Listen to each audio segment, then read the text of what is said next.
Well, hello, folks. I'm Nick Bernardo, your host of MyGovWatch Live, the B2G Roundtable. If you're east of the Rocky Mountains here in the U.S., good afternoon. Good morning to those out west, and hello to anyone joining us from the far corners of the earth or watching online in the future. Today is Wednesday, December 14th, 2022. This series is brought to you by MyGovWatch.com. MyGovWatch.com is revolutionizing traditional bid notification and matching by providing RFP leads in more than 200 industries using proprietary artificial intelligence at double the rates of free government sites and at a fraction of the cost of legacy websites. The site offers useful add-on services you can read about at MyGovWatch.com. Start your 14-day free trial today. And today our co-host is Angie Wolf. Good morning, Angie, as we know you are in the Mountain Time Zone. Thank you, Nick. Good morning. Yes. Yes, welcome. So folks, Angie is the owner and master trainer of Ideas at Dawn Consulting. With over 20 years of experience in marketing and proposal management in the civil construction and engineering industry, Angie is foundation level certified through the Association of Proposal Management Professionals. Angie started as an intern at Kiewit's corporate magazine and grew into a respected leader, managing multiple billion-dollar pursuits with several teaming partners.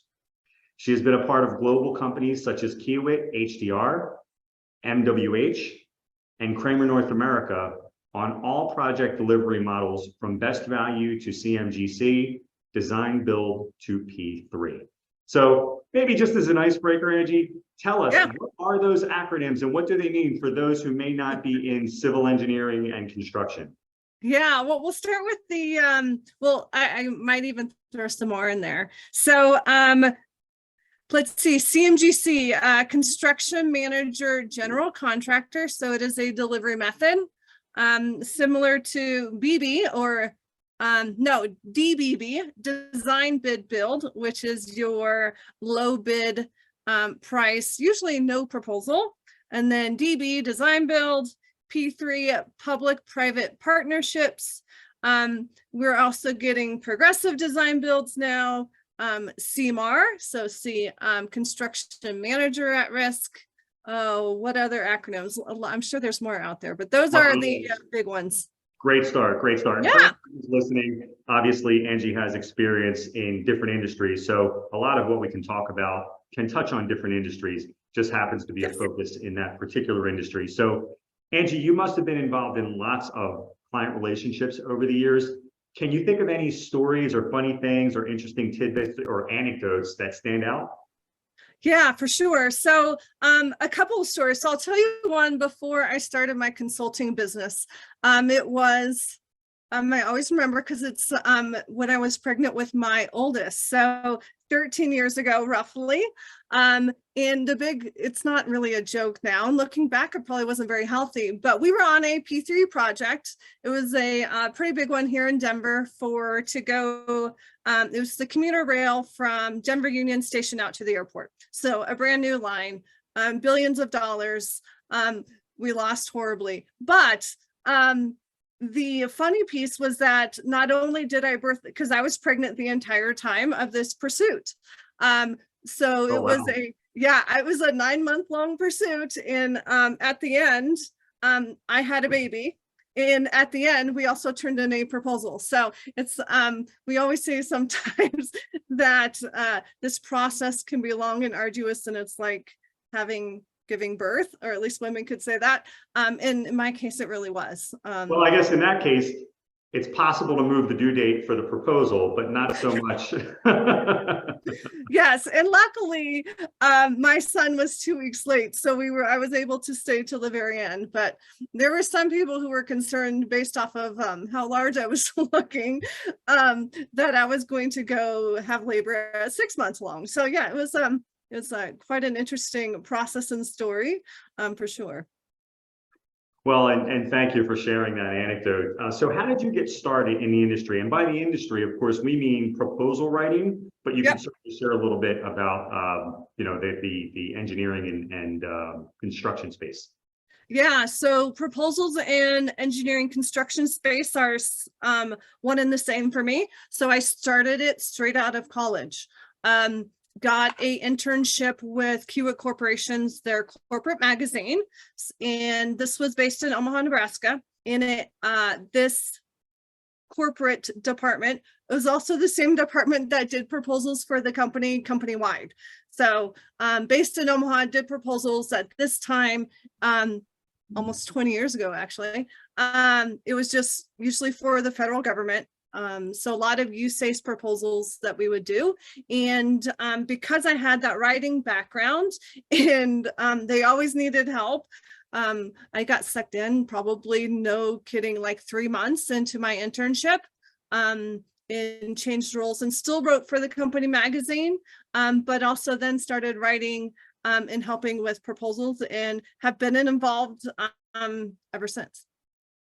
Well, it's a lot of fun. I've always said in my background as a proposal writer, no one decides to become a proposal writer. It's sort of the kind of field that you fall into when you have a writing background, and then you realize it's very sticky because they never want to let you out.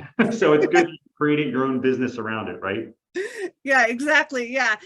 And I do love the challenge of it in the specific to engineering and construction, just getting to learn. That's one of the things, and I think why I have succeeded in going from a writer to now leading a business, doing this. But being able to learn and just get to know and understand what they're doing, and that it is very different. And I didn't go to school to be an engineer or do construction, but we can learn how to write and tell a story. Absolutely, absolutely. And so I'd like to bring Joseph Kayat on with us. So Joseph, what I'm going to do is I'm going to promote you to be a panelist, and let's see if that works. And Joseph, I'm going to ask you to unmute. You should get a prompt for that. Are you there? Yes, I am. Yes, and Joseph, I'll promote you to a panelist, but it's up to you if you'd like to share video. And that goes for everyone joining us this afternoon and this morning, depending on where you are. We need your audio, but the video is optional. I was telling Angie before the call, we have a virtual background for the first time. I'd like to say the sweater is virtual, but unfortunately it's real. So Joseph, can you hear us?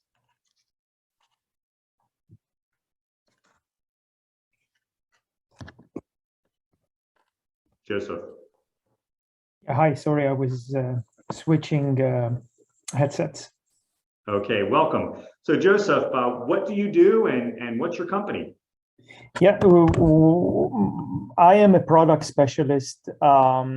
Lexam is a technology company. We make software as a service for courts to make their opinions, decisions, rulings, orders more searchable and accessible on their websites. But we also make other software for bars and publishers of legal documents, such as, but not limited to, administrative codes and statutes and regulations and electronic books. That's fascinating. It never ceases to amaze me how there's so many different fields where software as a service is emerging, and yours is certainly one of them. So I understand you wanted to talk about determining when RFPs are oriented towards a specific vendor. And I know Angie must know a lot about this topic. This is something I've seen a lot over the years. Are there any specific examples that you can think of, Joseph, maybe something that you remember recently?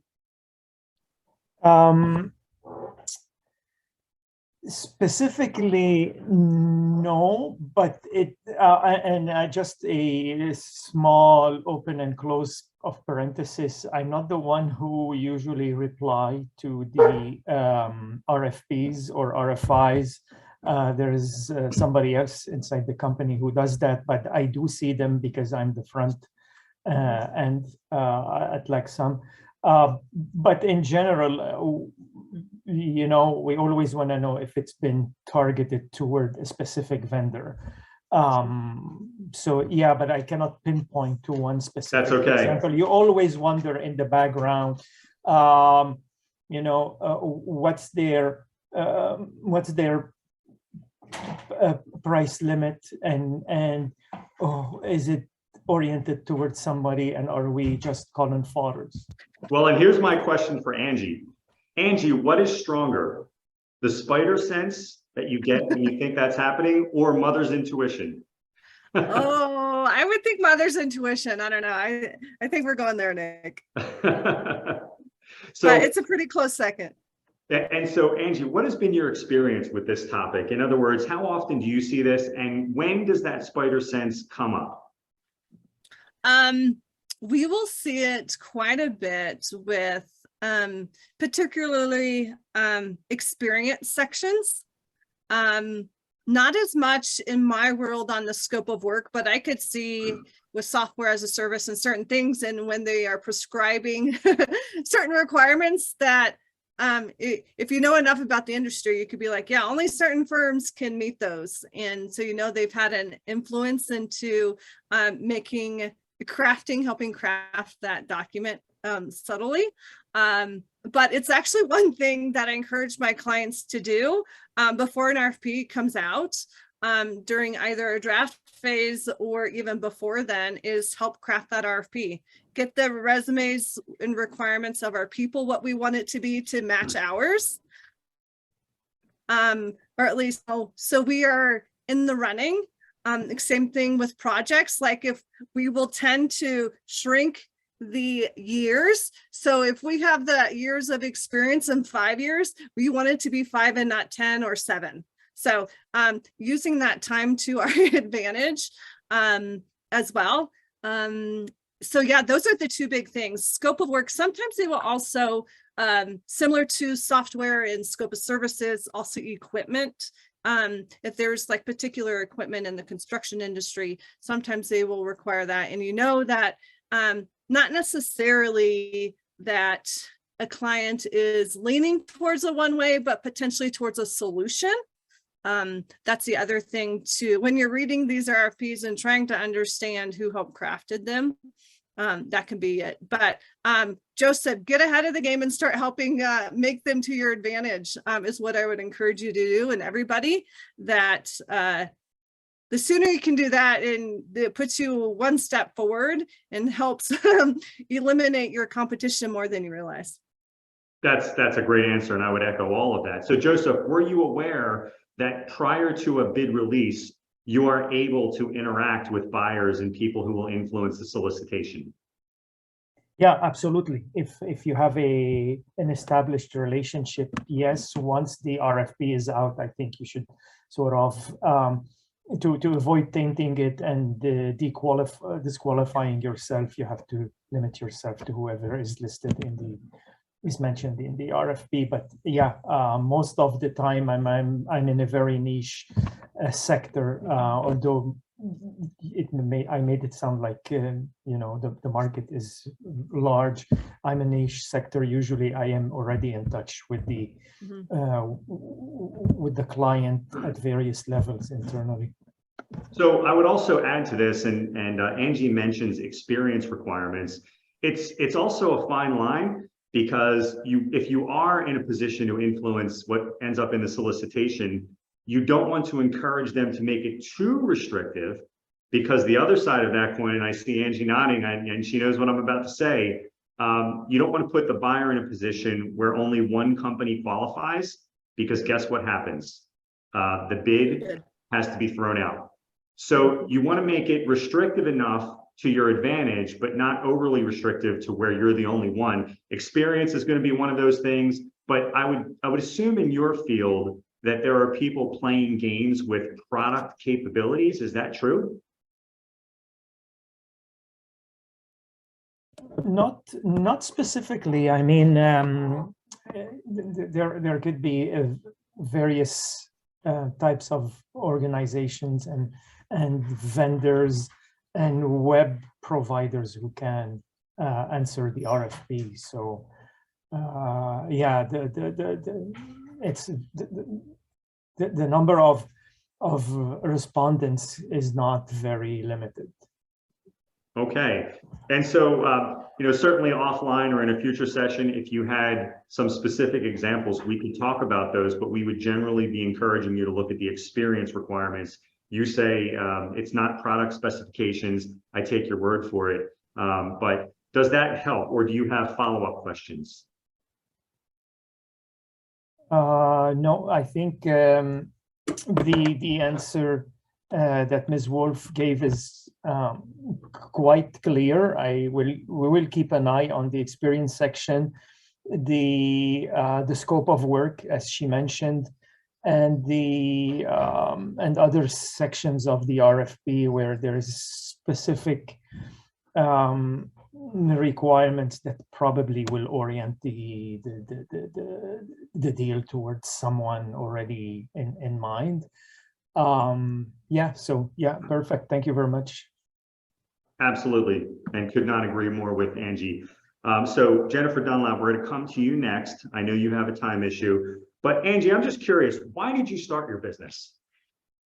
I'm actually talking about this today in one of my newsletters, all for time freedom. I was in a position where I was traveling every week. So I was gone Monday through Friday and home on weekends, which is not ideal if you are married or have children. At least for me, it wasn't, I should say. And we did not want to move to Albuquerque, which is where the position was located. So it was just time. It really became of family or this career, and decided that at one point I actually am like, okay, I'll be done with proposals, right? All the deadlines, the stress, we don't want to do that anymore. But I realized that that was, it's what I'm good at. So I just continued with the consulting, moonlighted and did both jobs for about a year, and then jumped off right as COVID was starting. And that's when I started, and why. Boy, anyone who can start a business when COVID is emerging, that's just a testament to your abilities, number one, but it also says something about the fundamental demand for proposal writing and proposal writers. And we see this all the time. Anyone on this session today who would like to talk about that should raise their hand. But you know, there's just different sizes of organizations, some large organizations that might have an entire department, and then small businesses who may have to do it themselves or not have any dedicated folks doing it, or maybe using an outsourced partner or a consultant like yourself. So it's just fascinating, and you know, kudos to you for starting it, especially when that was all happening. Yeah, thank you. And so Jennifer Dunlap has joined us, and Jennifer, I'm going to ask you to unmute. And again, the use of video is up to you. We just need your audio at a minimum.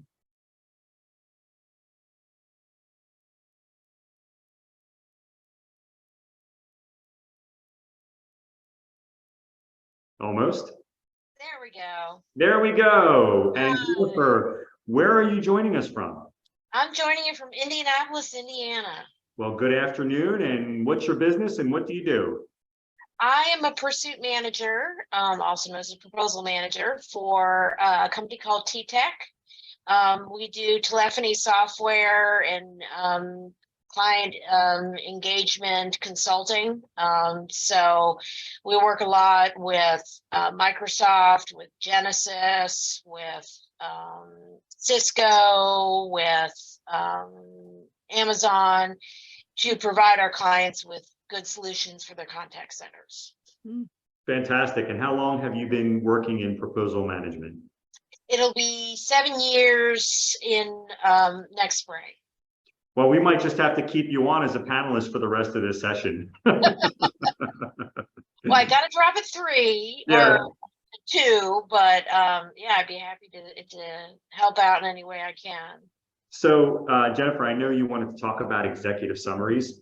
And for those who are new to the proposal game who may be with us, the executive summary would be like a 1 to 3 page section in the beginning of your proposal, especially if you're responding to an RFP, which is a term of art. So what did you want to talk about in terms of executive summaries? Well, one of the things is I am involved with the Association of Proposal Management Professionals, APMP, and previously got certified on the foundation level.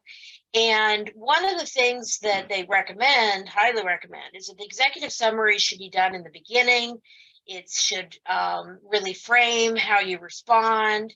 And I have to admit that I struggle with our sales team to get them to see that it's not something to just slap together 2 days before the RFP's due. And I didn't know if there's any discussion on how, I've told them that, I give them templates, I, tell them it's due a week, weeks before, but I still don't get buy-in. And I'm just wondering if you have any tricks or ideas on how to really get them engaged in getting that executive summary done sooner rather than later. Angie, do you want to start with that, or do you want me to lead off?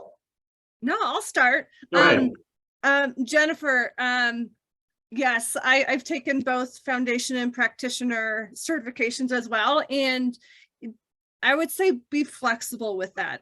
I know they say to do it first, but I think the point behind it is to understand and have our messaging and understand your win themes and discriminators and how you're different, which is why you want to do it first, so you can incorporate all of those things into your subsequent documents. I don't write it first. It is one of the last things we write, at least in our industry, just because of, like you said, we get pushback. A lot of times we're helping write it. A lot of times our content isn't far enough along in our solutions and approach to determine what we should write about. It's easy, I would say, if it's like a 1-page cover letter with 5 bullet points type of thing. But if it's any more extensive than that, it just takes some more time and effort for everyone to understand our solution, our approach, how we're different, what we're bringing to the client, how we're going to meet their goals at the very end or towards the end. We'll want drafts at red teams and a final at gold team, but to do it first is something I don't do anymore. So I am against APMP when it comes to that, just because it doesn't work for our industry. So be flexible and understand what works for your company when it comes to those. Yeah, and I would just add on to that. This is going back, 15, 20 years, but what I would do with salespeople is not tell them that we needed to write an executive summary. I would just say to them, why do you believe if we're selected, we will be selected, and get them to give me the answer to that. And that sort of assumes that I'm sort of driving the bus on the content and they're just reviewing it. So not really engaging them in a writing exercise, but getting them to tell you why you would be likely to be selected. Decide on a strategy. Are you writing an executive summary that talks about 2 or 3 key strengths of your business? Are you talking about specific problems that the buyer has? So just decide up front, are you leading with price? Are you leading with your competitive performance versus another vendor? So deciding on that strategy and trying to get the salesperson to buy into that strategy. That's always been effective for me. And I think that, that could be very helpful. Now, also digging in, and I don't know if this would work, and I think you all touched on this, telling folks that, look, this is the first part of the process, and that's it, and make them start with that. So what are your thoughts about some of this? Well, I think that's flexibility, I do think is very important. What I think is with our responses, we have a lot of technical, where a lot of the RPs we receive have very technical, like, does your solution do X, yes or no? And so the executive summary, I think, is an important part of really shaping why not just this technology, but why our company is best for it. So I really liked what you had to say about, are we leading with price? Are we leading with, I lean towards addressing their pain points, because I think that personalizes it a lot more than just saying why T-Tech's so great. Instead, say why T-Tech's so great for you because of what you need. And so I've drafted some templates that have some high level, how we meet your objectives, but those have to be personalized for the individual client based on what they send the RFP or what the salesperson knows about them. Angie, do you believe that salespeople as a species think that no one reads the executive summary? No, I don't. I think in my industry, we sometimes think that's the only thing sometimes they do read Okay. is the executive summary, the cover letter.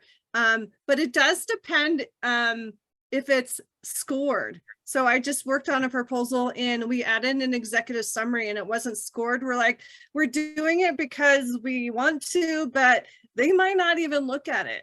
Sure. So if it's not scored, they might not look at it. And we've done that before, adding a true executive summary. It was like an 8-page or 9-page bleed, like very professional. We didn't print it, but it was a PDF and it wasn't required. So it was what our salespeople had told us that what our client wanted and probably needed to take to their constituents and to the public, but it wasn't required. So it can be depending on what you're hearing from your client too, on what they need, and if it's required.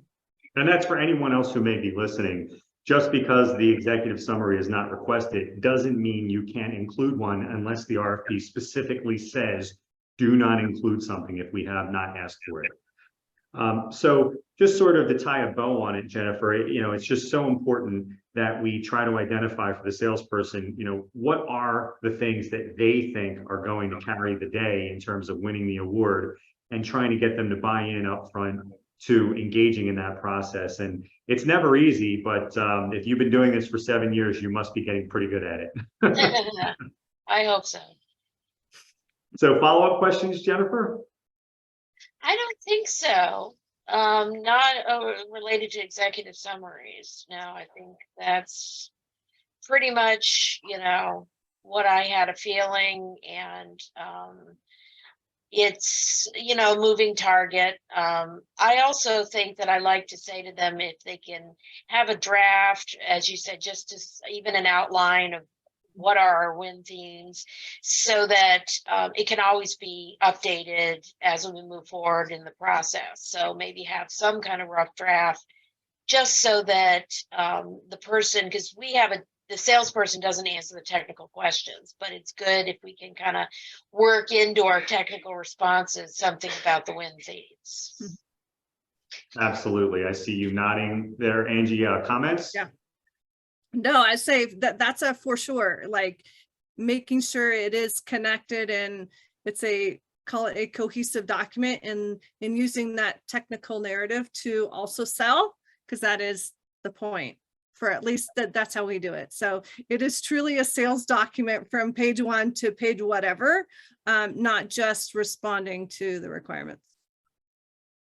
Absolutely. So Jennifer, I'm going to offer that you stay with us as a panelist. You can certainly go on mute and turn off your camera if you'd like. But if you hear anything for the rest of the session while you're on it that you want to chime in on, please do it. Okay. Yeah. And so Jennifer, I'm going to ask you a question next, but I want to let Joel know that, Joel, you're next, and we're going to cover your stuff momentarily. But Angie, I was just curious if you could tell us a little bit about your journey in this universe of proposal writing over the last 20 years.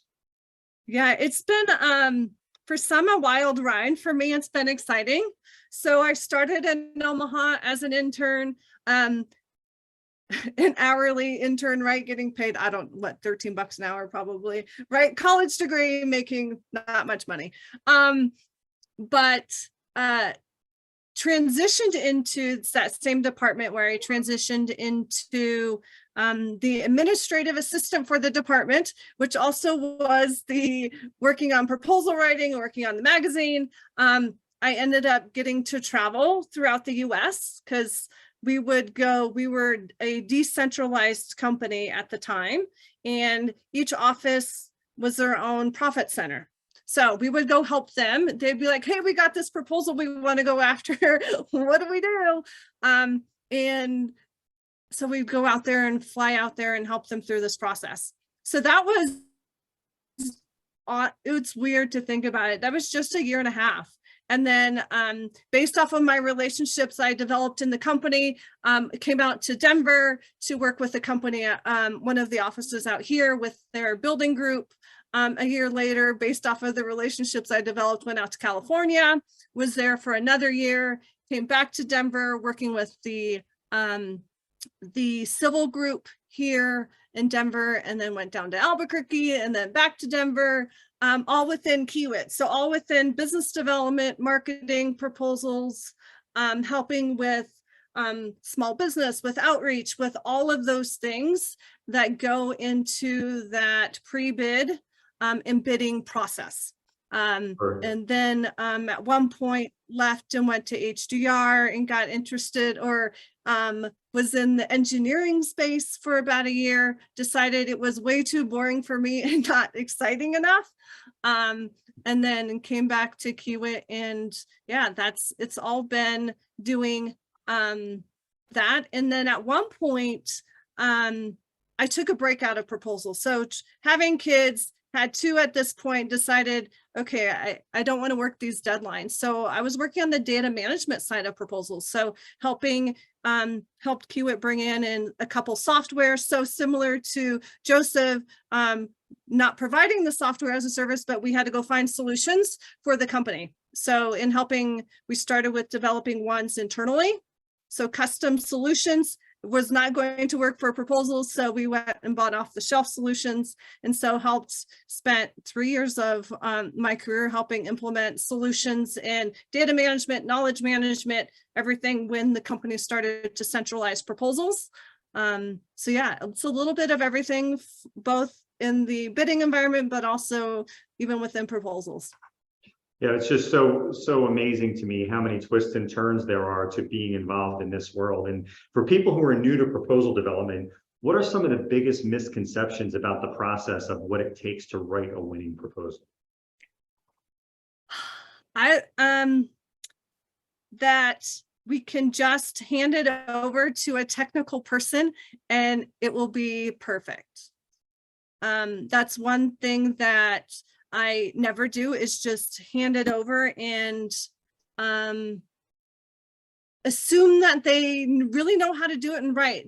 And this is different between our my role between an engineer or a construction person. But engineers tend to think that they can write, which they can, and they both can write. But it really does take a fresh set of eyes, which is why we have reviews, but a fresh set of eyes in our expertise in making sure we are truly answering the solution and answering the question and being compliant. So yeah, it takes some, I would call it a shift in thinking, that we can't just hand it over to whether it's a salesperson or someone else. That I always like to be involved head deep in the process and not just managing it at a 30,000-foot level. Sure, absolutely. So true. So true. And I'm going to invite Joel to join us. And I just want to let Jameer, Megan, and Trellis know that I do have your questions and we will absolutely get to those. So let me see if I can turn on. Let's see. Get over to Joel. And where's Joel? There he is. All right, Joel, I'm going to promote you to a panelist and you can unmute as well.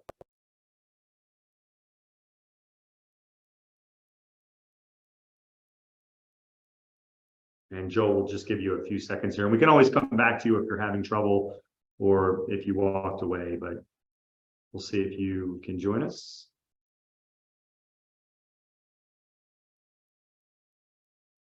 While we're waiting, we do have a question. We'll just field this question quickly. So Jameer asks, in general, what will be the cost to prepare a proposal for one of the government RFPs we are trying to bid?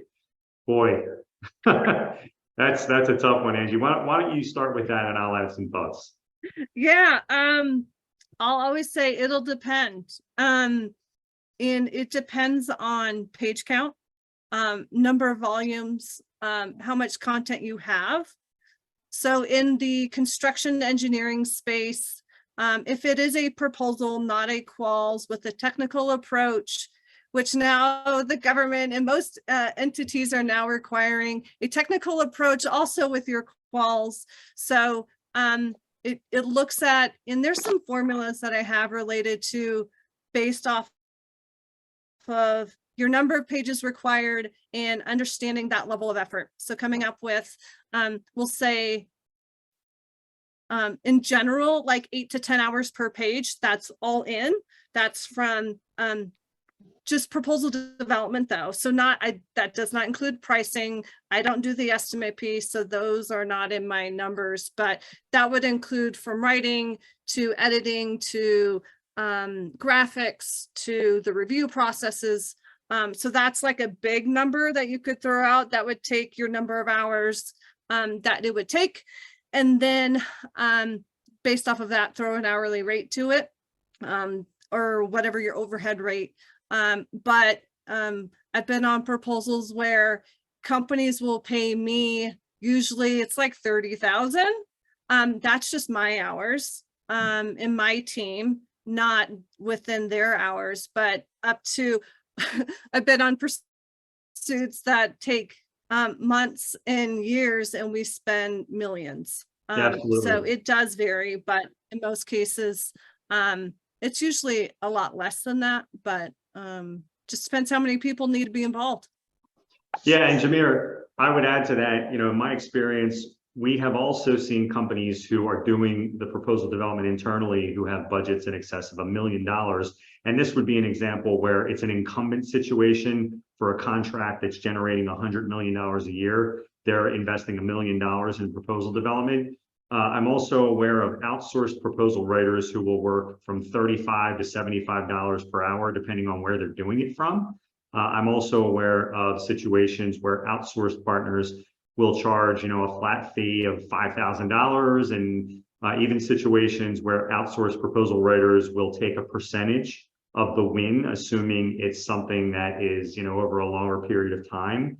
And those numbers can be quite large as well. So the question, and I would just turn it around on you and say, the question becomes, what are you looking to spend? And then try to find someone who is happy with that. That's what I would say to that. And so we have, let's see if we have Joel. Hello.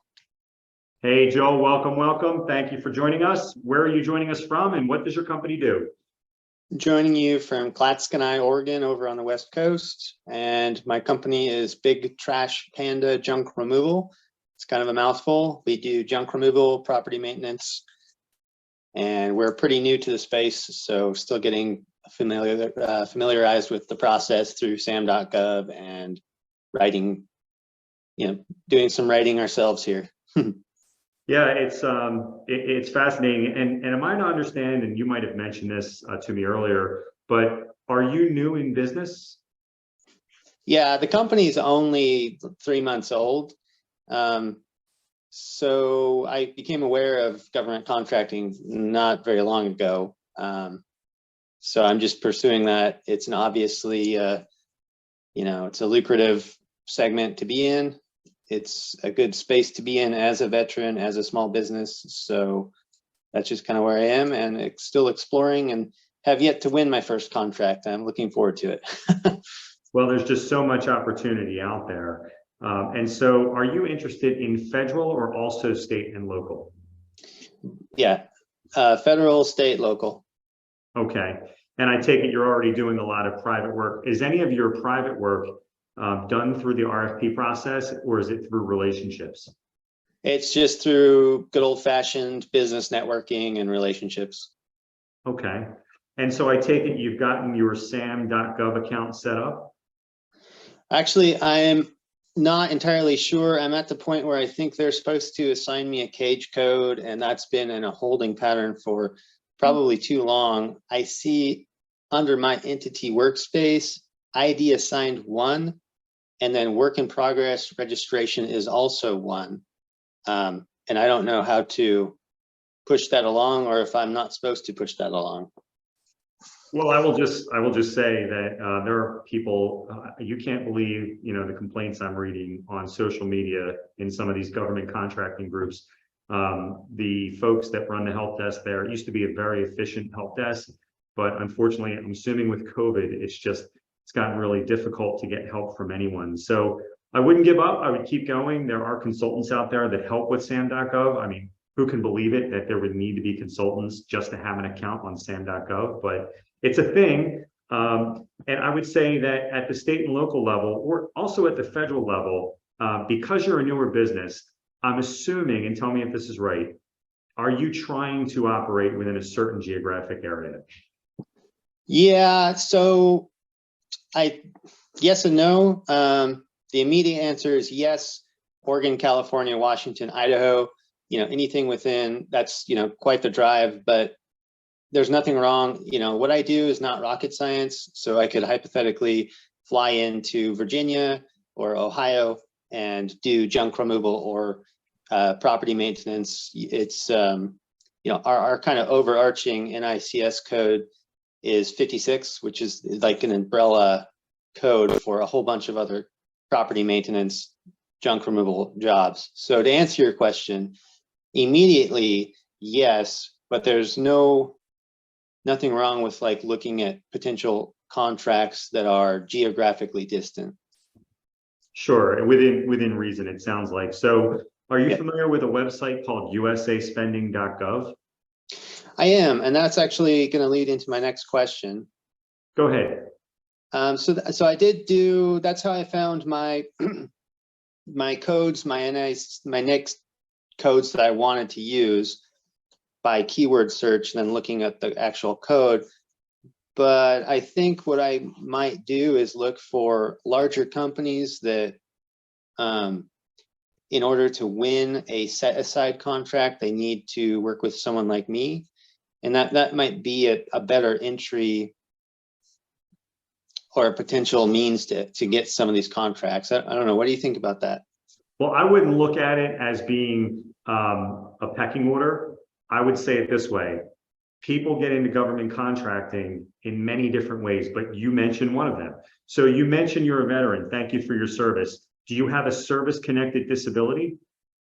I do, and the process for that is now through the SBA, and they open up in January 9th. So I'm waiting to get my certification, and that proves that I, am who I say I am, and have all of that stuff. So you're doing that certification, and that's a good idea. And I understand why you're waiting until that's taken over. Have you looked into what's called the Mentor Protege program through the SBA? I have not. Okay. So the Mentor Protege program is a program where the SBA is incentivizing larger businesses to take smaller businesses under their wing. And the program provides really significant benefits to the large business. They can underwrite the implementation of a contract of which you are a partner. They can, at your option, own part of your business or not, but they can take credit. The partnership that you can form with your mentor can be used to compete on the basis of being a disabled veteran business, even if they themselves are not a disabled veteran business. So it's a way of a large business who doesn't have a status of competing with the status you have, and you can make them pay for it. Cool. So I would be looking at companies that that would be in your NAICS codes, and I would be looking for them on usaspending.gov, on the SAM website, and trying to network with companies like that. They may not be aware of it, but it's a great program, especially for a company like yours that's starting out. No, that's hugely beneficial. I really appreciate that. Yeah, absolutely. And just because of the number of people we were looking to talk to, Joel, you can stay with us and we'll come back to you, or you can certainly join us in a future session. But do you have a follow-up question? No, that's it for now. You've been hugely helpful and I appreciate it. Yeah, and please stay with us if you can stay for the entire hour and a half. Angie's going to drop at the end of the hour, but I'll be here until the end of the 90-minute mark. So thanks for joining us. Thank you. So, Angie, next question for you. How do you recommend people go about proposal development differently depending on the size of their organization and the resources they have available to them? Oh, goodness. So it's interesting. So the proposal development departments or groups, don't always align with the size of the firm. And so it truly is understanding how much of that best value work, how many proposals is your firm targeting for the upcoming year, so you can plan ahead. The other piece, with knowing that, and kind of what I talked about earlier, is understanding that level of effort. If everyone is new to proposals, it probably will take a few more people. But if you hire someone who's been doing it 7, 10 plus years in specifically your industry, you could get by with 1 or 2 people depending on their skill set. So understanding the end goal that you want. Do you want not lots of people, but do you want to make it a training thing, or do you want to just start winning sooner? Is the question I would say. Obviously, it's going to take more investment. Proposal managers who have been doing it come with a hefty price tag. At least in my industry, they do. So understanding that, I think, is some pros and cons in weighing those out. One of my clients, they just lost their proposal manager who went to a larger corporation, and still looking at like that 7 to 10 years. So they aren't looking for someone who's more experienced. They're just hoping that someone has already trained them and they can come in and provide that help. So that's understanding that and knowing your skill set. I'm not great at graphics. I faked it the first how many years of my career because I had to, and came up with and found the tools and things that we needed. But now that's something I delegate because we do more technical graphics, and it's not just layout and design in pretty PowerPoint. So understanding what you want for this person, talk to others in the industry, talk to your teaming partners, that sort of thing, to help understand what you really want. And that's kind of the big key there on how big to make it. Even the decision for a smaller company on whether to outsource and when to bring it back in-house, or even going with a hybrid model. I mean, we've worked with clients in the past, this is years ago, when we were providing this service, where they might have a hybrid model. They might have a proposal writer, and they might have a strategic relationship. And I see you nodding, so I'm sure you've seen this, where they have someone in-house, but they have someone doing overflow work, because you never know how many RFPs you're going to need to do when things get busy. So that's always a consideration. So we'd like to ask Allison to join us, because we have probably about 10 more minutes of Angie's time. And Allison, I'm wondering if you're getting my request to unmute. I believe I have accepted your unmute. Yes, we hear you loud and clear. I'd like to invite you to be a panelist if you'd like to share. So you can choose to join with video or just audio, and we'll just wait for that to happen.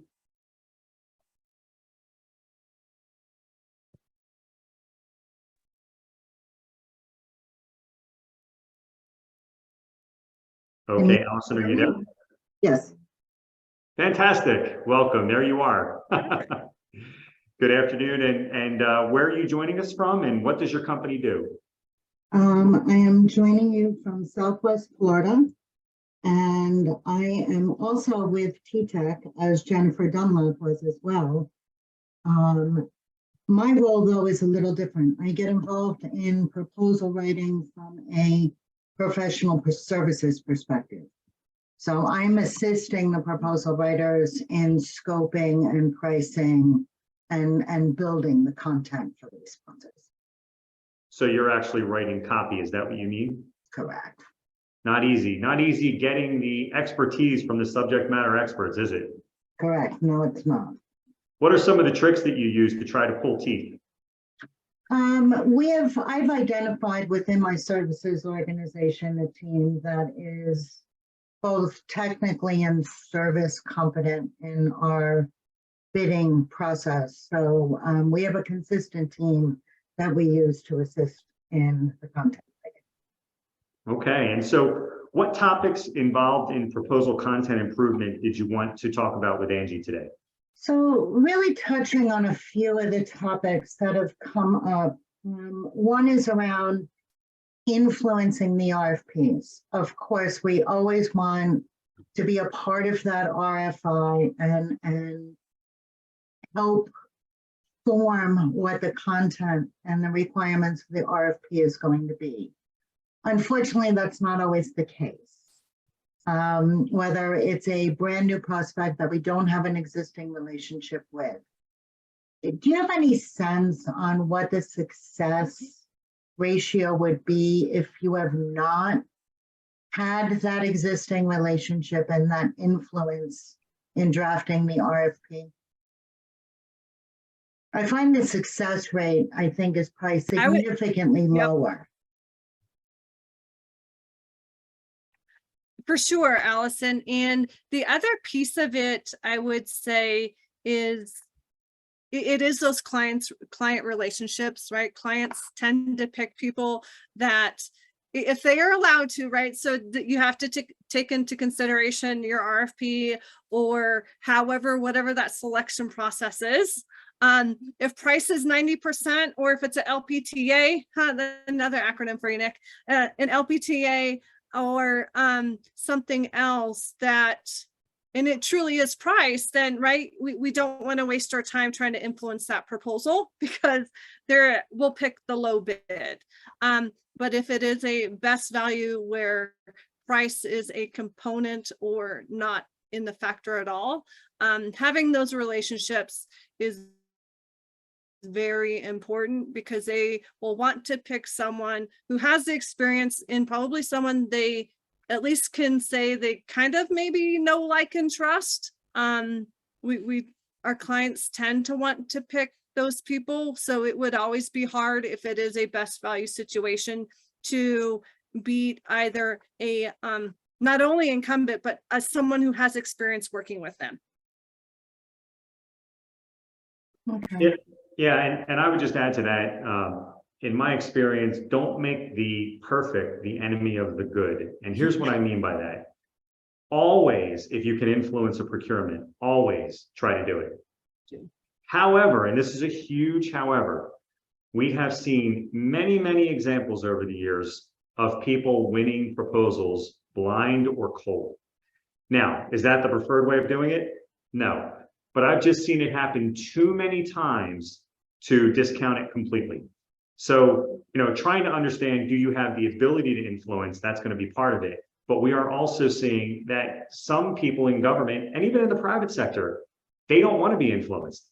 They just want to send out a document and get responses back. They're not interested in building relationships.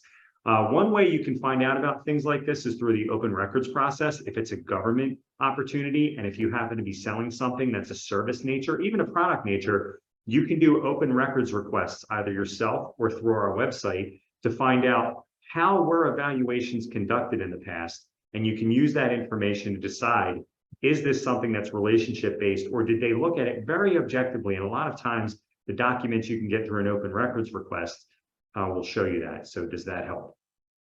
Okay. No, that is helpful. Okay, so Allison, we encourage you to stay with us. Angie, I will just say to you that I tried to front load folks who definitely wanted to talk about proposals. Please stay with us as long as you can, but if you have to drop off, we understand. I would also say to anyone listening, Angie will be dropping off momentarily or in a few minutes, so you should connect with her on LinkedIn, and it's Angie, A-N-G-I-E, Wolf, W-O-L-F-E. Is that correct? It is. That's right. Okay. So Angie's going to stay with us, and we have lots of folks that we're still trying to get to here. And the next person is going to be, I think, Bernard. Let's see if you're with us, Bernard.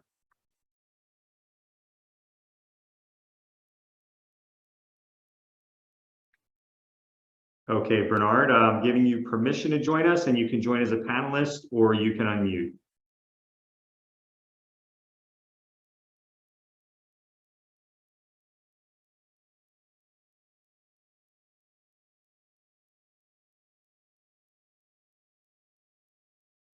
Okay, Bernard, we're going to come back to you.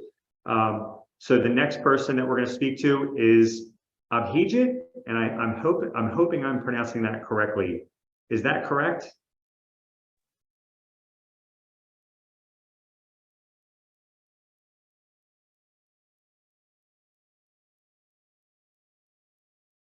Can you hear me now?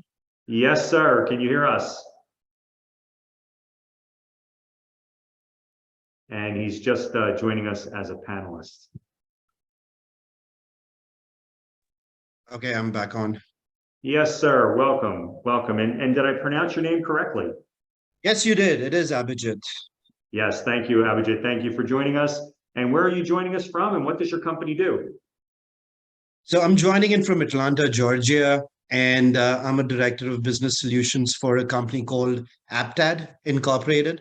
We're in the technology space, basically solving everything to do with data, especially post-pandemic and the way the Biden administration is going, right? Everything needs to be, the data modernization, which is happening, data and analytics, as well as everything to do with cloud migration. So we're in that particular space solving a lot of these challenges for a lot of corporates, Fortune 100 corporates within the US right now. And our next stage in this process is also to start tackling some of the federal contracts in this particular space. We've definitely seen a lot of interest in state, local government, all the spectrums of the organizations. There is this initiative to streamline data and then unlock insights. And basically, I think a lot of decisions supporting the Evidence Act and the Data Federal Strategy. Yeah, that's the space we are in. As I said, we've kind of covered a lot of ground in the private space right now, and we want to foray into the federal space as well and trying to understand. From a question standpoint, my question is, yes, we do see a lot of opportunities out there, especially in this particular space.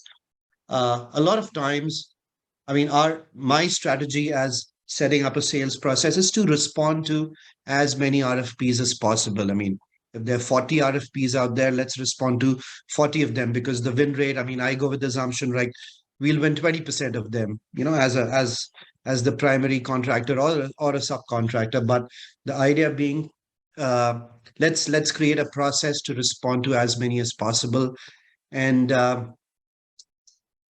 just trying to understand from Angie's perspective, since she's the RFP master, a lot of times when we go through these RFPs that have been posted out, they have a typical standard set of flow of questions that, need responses to. So in terms of bringing about your own individual uniqueness in responses, or how do we kind of create that separate space for us that we kind of stand out, is primarily my first question. And yeah, go ahead. Yeah. And that's one, because typically it's a standard flow, right? You've got your company size, your solutioning, it's a lot tech oriented, which have a standard spacing to kind of answer to them. So the number one, how do we stand out? Is it meaningful to create differentiated responses for similar looking RFPs, or we just have a bank of responses that we just kind of start reusing for everything that comes away and just keep putting them along the way? So high level, that's where we kind of trying to get into the overall space. Great question. And we've lost Angie, but by way of background, I have 26 years of experience with these types of issues. I actually started MyGovWatch.com because I was involved in proposal writing as a consultant. This is many, many years ago. So how do you stand out, and how should you develop your RFP responses? Well, in terms of the second part of the question, we always tell people, or have always told people, try to get as much of your content as you can in the can. And when I say that, there are so many parts of your responses, if they're repetitive, that you don't really need to edit.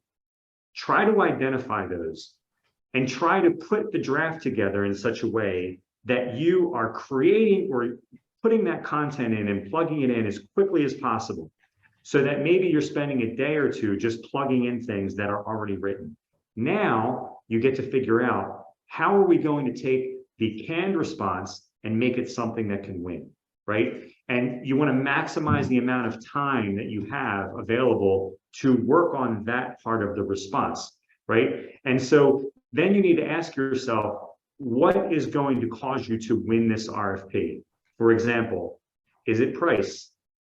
If it's not price, is it your client references? Is that what's going to get you this deal?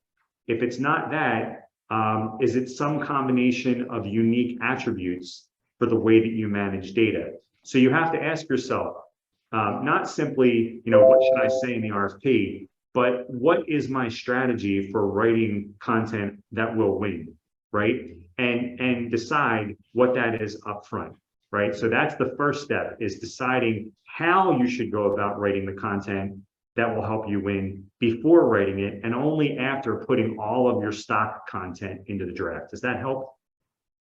Yes, that's that's the way we've been thinking as well. Create a bank of standard commonality, the common questions which are there in most of the RFPs, and then especially on the solutioning bit, wherein, they ask for your technical expertise and how you would solve for that particular problem, is where you kind of customize the response that is overall needed. Let me ask you this question. How many government contracts do you have? And do you have any federally or at the state and local level, or none? None as of now. Okay. As I said, we've been operating in the private space. Since I've taken over this particular role, my focus has been also to kind of engage the federal side. And that's what I'm just trying to understand, how to create that particular space and another sector for us to venture into. Have you looked at whether or not you are considered a large or a small business?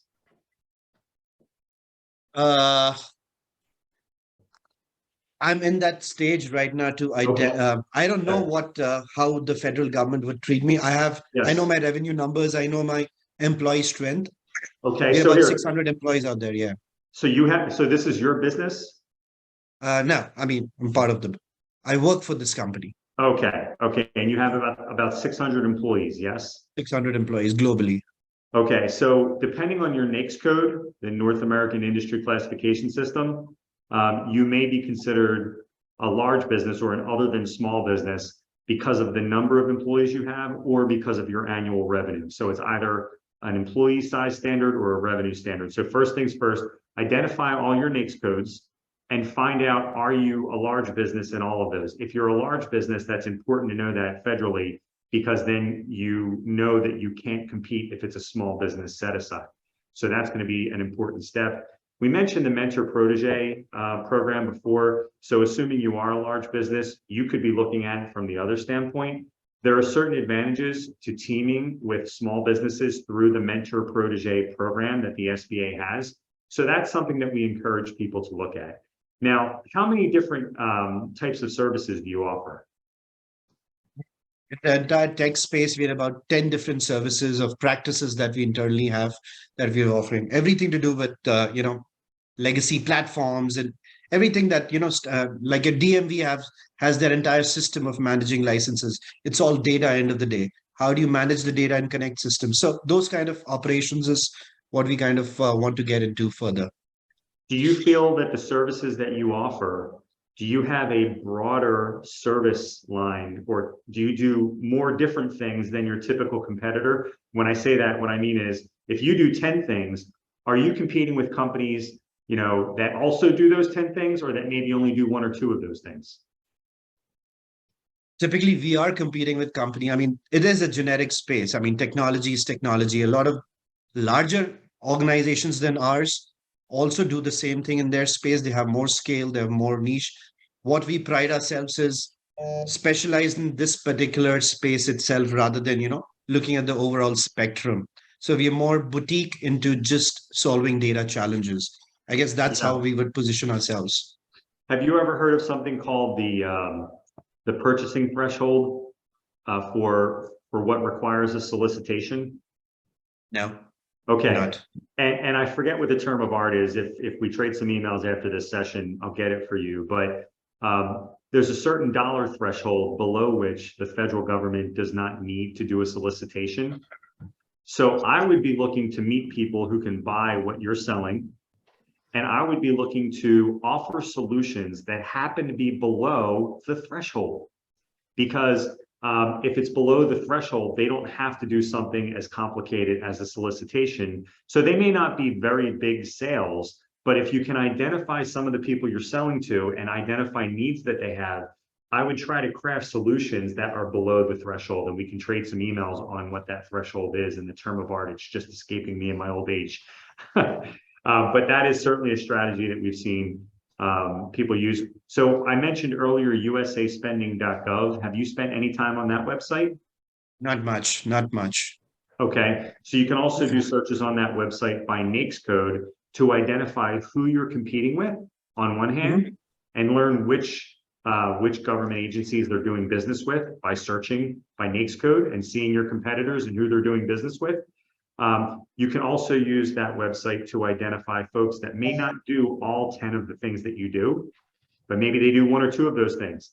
That is a potential joint venture partnership. It's not a mentor-protege opportunity, but if you can complement the capabilities of an organization that doesn't do all of the things you do, a lot of these technology procurements, as you know, are bundled. So they're combining a lot of things together. I would be looking at teaming arrangements and mentor-protege opportunities at the federal level. At the state and local level, it becomes a lot easier. So folks are signing up for our website. You can get a regional plan for $50 a month, a national plan at $80 per month, but it's just a little less of a complicated process at the state and local level.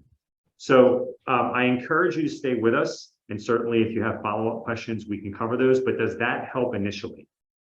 It does. I mean, yeah, definitely. I think what you mentioned about the state level is definitely the easier route. I think the dollar threshold seems to be an interesting place without having to go to the major bid and the tendering process, which becomes complicated, and the sales cycle gets elongated.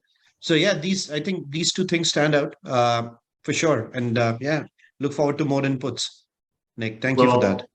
Thank you very much for participating, Abhijit, and please stay with us and join us on a future session if you can.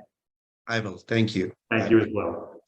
And so we're also going to invite Bernard Newman to speak with us. And Bernard, if you could unmute.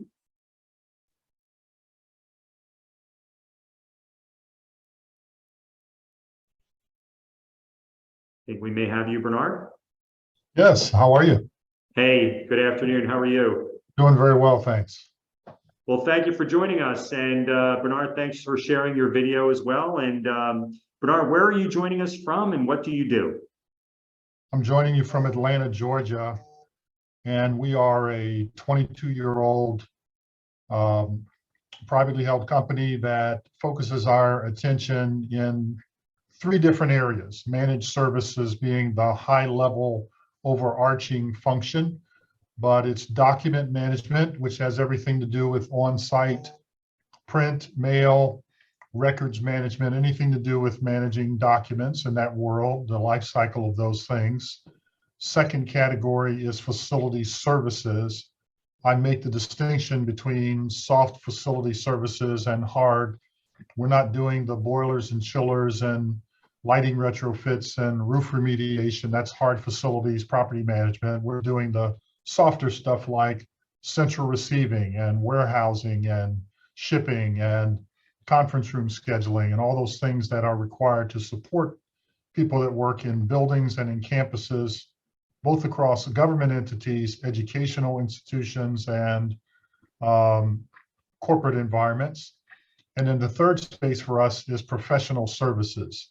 And that's a broad category that includes everything from small project management, whether it be the work from home strategies have caused people to now work from home. And so you've got these large buildings that are empty, but documents sitting there that people need access to. And so we can create a project whereby we grab those documents, scan them into repositories, push them out to the individuals that need them under a true records management operation with all the government compliance that's required, or something as simple as consulting with them on decommissioning equipment that's no longer required through our 25 or so technology network partners like Epson and Xerox and others. So we can buy equipment, we can decommission equipment, we can consult in those spaces. And then we've got a couple of Six Sigma folks on board to come in and help with business process analysis. What does your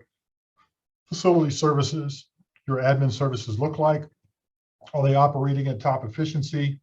And then put the necessary processes in place to help improve those things. So that's what we do. Yeah, it's fascinating. And I always love hearing the businesses that people who attend our sessions are in, because it never ceases to amaze me how different and how many different things are happening in the economy that you're not even aware of if you're not in that field. So thank you for sharing that. Can I ask, when did you get your GSA contract, and were you directly involved in developing the proposal that led to the contract? We received the GSA certification in the August timeframe, and you'll tell by my reaction, yes, it was an arduous process, writing it, negotiating it, talking directly with the GSA people once we said, oh, you're approved, but now we want to negotiate the 5% to 7%, you know, after that. So we started off, because we're typically very labor centric, but we do have technology that we buy. We had two different plays. We had to do technology pricing and labor pricing. So we negotiated those things and got all of those things approved through our partners and through GSA. So that was a very time-consuming process, but we're at the back end of that and are trying to figure out the secret sauce. Yeah, and so were you able to identify, or have you seen the publicly available list of which companies are on the same schedule or schedules that you're on? Have you seen that list? Yeah, we actually did that before we got our GSA certification because we wanted some sense of the pricing. So we went out to look at our top 25 competitors, and for us, that was a lot. So companies like, well, I won't mention who they are, but we looked at the top 25 or so that provide labor and technology solutions, tried to mirror some of those things, talk with our consulting company that we hired to say, hey, does this make sense? And then applied some of our own, 22 years of knowledge about who we are to it, with some safety precautions. For example, with labor rates going, well north of $15 an hour, that's kind of the new norm. Looking also at cost of living, looking at government, we decided to make California and DC the two centric models by which we said, we've got to be here minimum. While minimum wage today is what it is, Amazon and Target and companies that are paying $20, $22 an hour minimum are really the standard setters, not the government. So we based our models on that and looking at government history as well in terms of what they're paying, so that we could apply some trending logic, if you will, to our pricing structures. And so we got everything approved the first time around. We had no issues with our labor rates. They just wanted something off of the margin. So it was an interesting process, but I'm glad we went in at margin where we did, because we now have a livable margin with the services that we provide. It's always fascinating to me how it's a very simple idea when you really start to unpack it. But this idea that the GSA wants you to contract for rates that are the lowest rates that you offer commercially. And by the way, those lowest rates are going to be the most that anyone's ever going to pay you under your GSA contract. Sometimes it's hard for past clients we've had to wrap their heads around that. And certainly the industrial funding fee, I mean, that adds a whole other element to it. But so it sounds like you are seeing that your competitors that you see everywhere else in the market have the same GSA vehicle contracts as you. Is that right? Some, not all. Okay. So that's a good thing. And the reason why I say that is if they've been doing that, if they've had their GSA contract for longer than you, it's a good sign that, it's been bearing fruit, because as you may know, or you may have been told, you have to get enough sales over the first 5-year term for GSA to renew that contract for a second 5 years. So it's a good sign. It bodes well for what you're trying to accomplish, that you are seeing some of your competitors who are on the same schedule as you.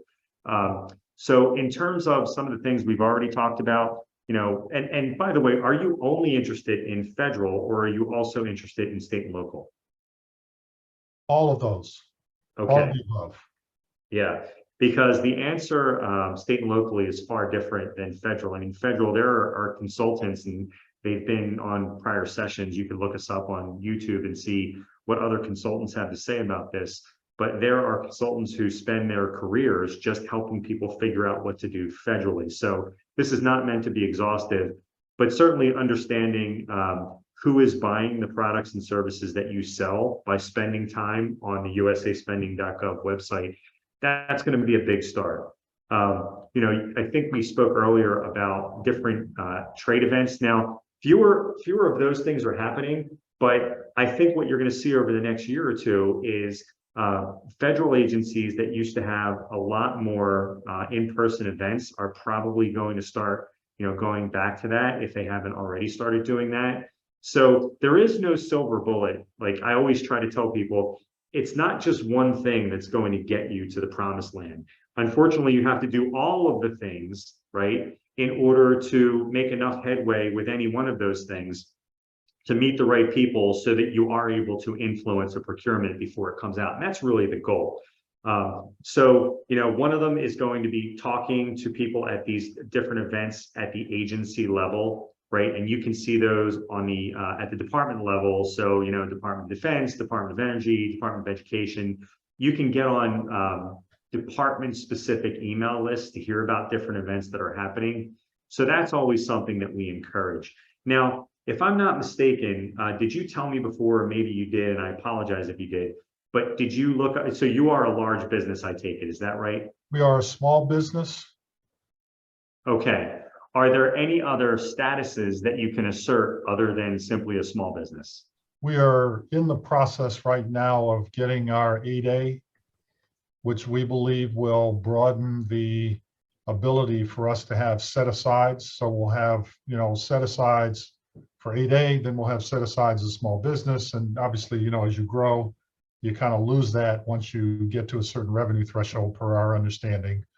But other intelligence that we've gathered is that getting our foot in the door initially might be best served by going to a prime and subbing with them first.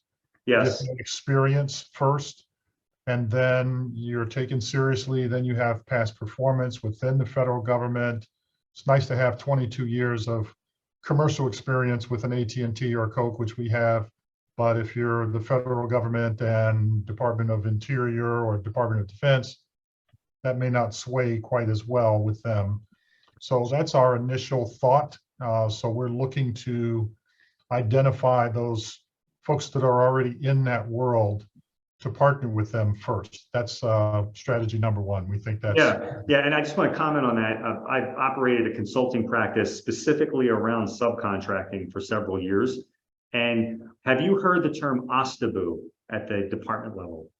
Yeah, I've been in contact with several of those folks. The event that I just went to in DC at the Kennedy Center had a couple of those folks there, and I've had multiple emails out to the offices of the Department of Commerce and the offices of the Department of Interior, and et cetera, et cetera. There's tons of, I think there's, 43 of them or so. And we continue to try to contact them along with the PTAC offices to get better connections in and get them to know us. What we're seeing, Nick, quite frankly, is that the core things that we're doing, with 19 different services that we do, are buried under a bigger facility services net of descriptions. So we've got to go in and data mine the documents to find, mailroom or records or whatever it is. So it's a process, but I think by making these connections with the primes that are already there, as these things come up and we get to know them better and they get to know us better, we'll be able to tap into opportunities. We are not seeing core records management, core mailroom, core print shop. We're just not seeing those. You're seeing them bundled with other services. They're bundled with other services, but we're not seeing them. They're not described because it's described as something else. So it might be a line item in the scope of work. in the scope of work, we're under facilities typically, or professional admin. Yes. Okay, so just a couple of things. There is something that you could be doing some research about, and that is the concept of unbundling and bundling. And sometimes when federal solicitations have requirements that are combining different things, that is fundamentally at odds with what the small business and 888 programs are trying to achieve, right? So you could do some Google searches, and there are certainly law firms that, you know, I could put you in touch with who specialize in this. There are processes all the time where small businesses lobby to get requirements unbundled. And there are entire processes around trying to facilitate that happening. And sometimes they can be successful. So that's something you would look at. In terms of subcontracting, if some of the things you do are line items in a solicitation, boy, that actually does make you very attractive as a subcontracting partner, because it's so difficult for some of these large businesses to find companies that can actually help them tick that box. Because what they really want is they want companies that can actually do the work first, right? That's the most important thing. And then ticking the box, that's icing on the cake. So you've obviously been doing this for a very long time. It's obvious to me from what you're saying that you're much further along the typical person that, you know, we speak with on these webinars in terms of your understanding of what you need to do. I would say keep doing what you're doing. I would say make sure every one of the OSDBUs has your capability statement, because we've been aware in the past of prime contractors telling the OSDBUs, well, we can't find anyone to do the subcontracting, so we don't have to do it, right? So it becomes harder to say that when the OSDBU has your capability statement, when you keep records that you're sending your capability statement to the primes, right? So things like that are certainly going to bear fruit, and I think you're already doing some of those things.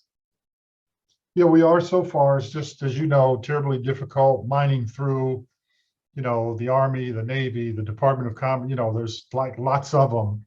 So I've got the list I just looked at this morning. I'll be sending out another set of emails and making phone calls specifically to them and being far more targeted in our approach to them here in the next 60 days or so. Obviously, we've got the holidays coming up here, but to try to make those connections with them, to let them know who we are and what we do, and try to tap into those 2023 opportunities now that we're in fiscally the new year. Yeah, and it comes down to, you know, are you going to be doing this yourself? Do you have staff members who are going to be doing it? And you have to figure that all out. But these are all the kinds of challenges I think you've probably solved before. Well, yeah, I mean, in another life, I had federal and state business, and it's been a while, but it'll be nice to know here's what's the same and here's different. Here's what's different. So getting on calls like this, which I appreciate, and I'll have to thank you for conducting this. I'll certainly sign up for future ones like this so that I can continue to educate myself and our team and our organization that we're doing the right things. It's always helpful to know that. And as the climate changes, you know, you never know. We're going into another political year here coming up. Who knows what laws may be passed and what changes may occur in terms of contracting that's coming up. So please keep us in mind, and we'll continue to watch out for future seminars that you have as well. So thank you for yeah, and thank you for joining us, because you know, we're going to continue to do these monthly. I may have a few referrals for you for some folks who might be able to go a little bit deeper with you on this. Oh, and super. it sounds like that might be appropriate with your permission. Sure, absolutely. Yeah. Love that. Well, fantastic. So Bernard, thank you for joining us. Please stay for the rest of the session if you can, and please join us in the future. Sure will. Thanks so much, Nick. Yeah, thank you. And so we have a few folks who I promised that we would include, and if you're still with us, we're going to do that. I'm going to ask Kevin, and Kevin, I'm not going to try to pronounce your last name. I'm going to ask Kevin if we can get you to unmute. Let's see if you're still with us. We did lose Kevin. We're going to go to Trellis.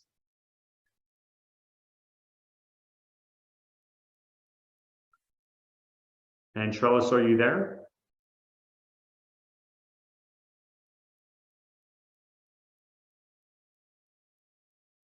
So just asking Trellis Stewart if you could unmute and join us if you're still there.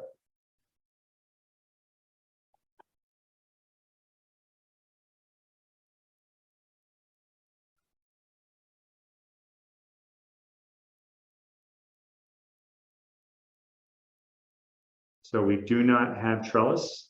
I will just say at this point that I don't have to be anywhere anytime soon. If you'd like to go live with us, Joel, I see that you're still with us. We can talk a bit more. I think we may have lost Megan, but certainly there's time to talk about other things if anyone would like to raise their hand or type a question. And Joel, you are actually, yeah, you are unmuted. Hi, I'm Trellis Stewart. I'm located in Indianapolis, Indiana, and I am a project manager, business analyst for my company, Digital Workforce Solution. And we are how we serve our customers is with RFP, and that's robotic process automation.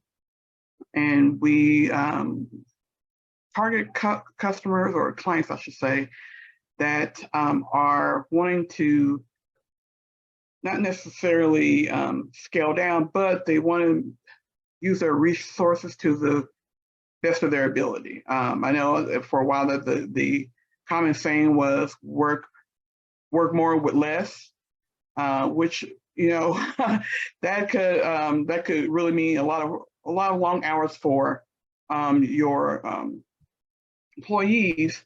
And we go in there and sit down with a client to let them know what we offer, how we offer that. We sit down and do a really holistic approach to what different processes they use, for example, in hospital collections and billing and just patient information.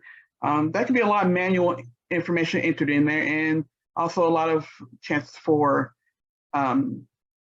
errors. If you have a different process that's very repetitive, it doesn't really change a lot, but it can take a lot of time. We go in and how can we mainstream, how we can build bots in a program that could take a human person a couple hours, now maybe an hour or 30 minutes or something like that. Sure. Yeah, so then you can get back to the meat of your job, or also now you can have your job or your workforce trained in different areas. They can grow, they can feel that they're not, you know, stuck in one thing. They can add more to the company. So we go in there and sit down with a client for that. Now, we are a young company, only a couple years old, and what we have kind of run into a little bit, Murphy's Law, if you run into it once, you're going to run into it again, is that some clients that are very interested, especially if we really thoroughly explain what we do, and how we can serve them, and how that can be a great benefit cost-wise and resource-wise, they may feel that we're too small to really handle what they're wanting to do. And we're small, but we're quite mighty. So how would you go about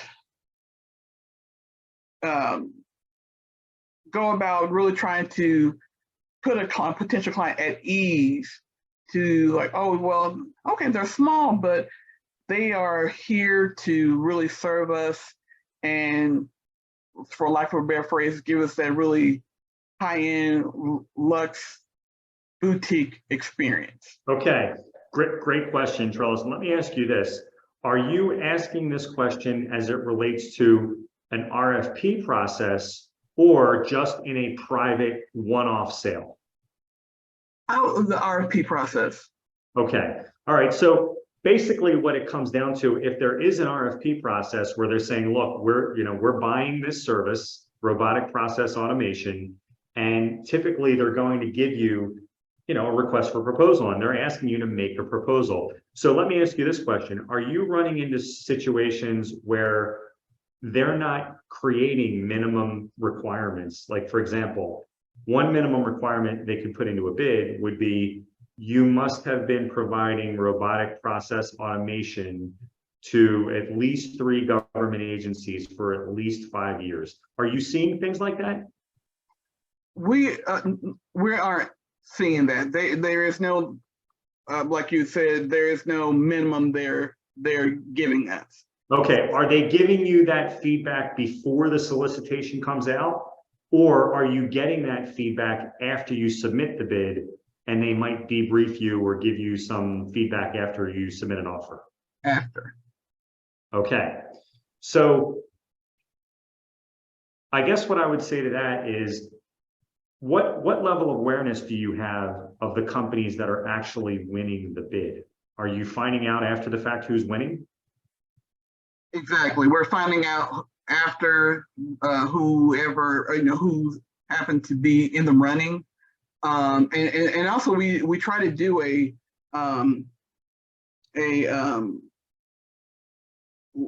what is it about that company that won versus us? Yeah, and so are you doing an open records request? Not that I know of, no. Okay, so this is something that's going to help a lot, I think. So I mentioned on the call earlier, you can do an open records request and you can ask for certain documents that will give you insight that will help you understand what are the minimum things that you have to be able to say, right? Minimum qualifications, because through the open records process, you can ask for a copy of the winning vendor's proposal. And in most states, you can get a copy of it. So if you do that in enough RFPs and you get that information after the bid closes and after it's awarded, you can start to understand what exactly are you missing from a qualification standpoint, so you can then address it and take it off the table as an objection. And so you can do an open records request yourself as a citizen, or you can do it through our website. So anyone who has an account on our site can pay us to do a straw or a blind open records request, so that we're actually the ones asking, because a lot of times they don't want to give you the information. Right. Mm-hmm. So that is something that that I would certainly recommend. And also, if you're getting that feedback, if you don't get any feedback after the bid, ask for a debriefing, because even if you don't have time to do an open records request, someone might just give you 10 minutes of their time and be very specific with you. They might tell you explicitly why they picked company A, B, or C and not you. Thank you. That's all the information. Oh, absolutely. Thank you so much.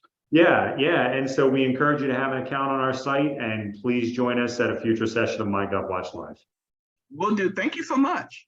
Thank you, Charles, for joining. And so at this point, we're at an hour and a half. I certainly have a few more minutes. I'm looking to see here if there's anyone else who's asked a question who's still with us. I don't see any hands raised, so I'll just give it one more minute and see if there's anyone else who would like to raise their hand just to jump on for maybe a final question or two.